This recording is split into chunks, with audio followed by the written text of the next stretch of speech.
What if the greatest kings of Egypt, men who called themselves gods, were terrified of death?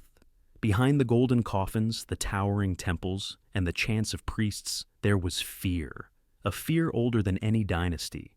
Because in their world, death wasn't the end. It was a dangerous journey, one that could erase your soul forever. To the ancient Egyptians, life was only the beginning, a short test before the eternal voyage. They believed that when the body died, the soul entered a shadowy realm, the Duat, the mysterious underworld. There, every pharaoh would face trials, traps, and monsters. The journey was long, perilous, and filled with divine tests, each designed to prove whether a soul deserved to live forever or vanish into darkness. So, pharaohs spent their entire lives preparing for that moment. Every pyramid, every statue, every prayer carved into stone.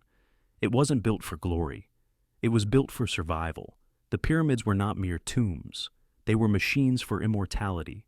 Each wall was engraved with spells from the Book of the Dead, a sacred guide to navigate the afterlife. They believed that if the soul followed these instructions perfectly, it could reach the field of reeds, a paradise where the pharaoh would live forever among the gods.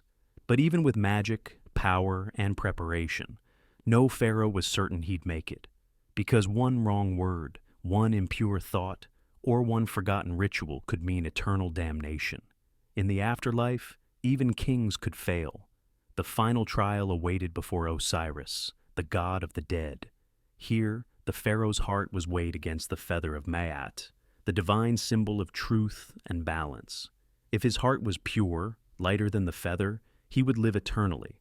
But if it was heavy with sin, the demon Ammit, part lion, part crocodile, part hippopotamus, would devour it whole. No rebirth, no heaven, just silence and nothingness.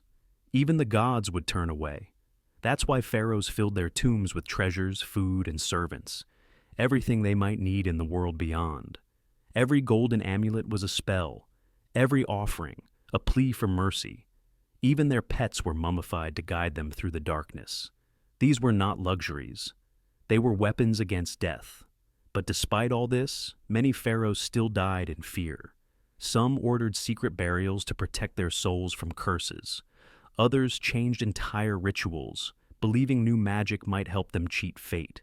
Their fear wasn't death itself, it was judgment, because the gods they worshipped could also destroy them.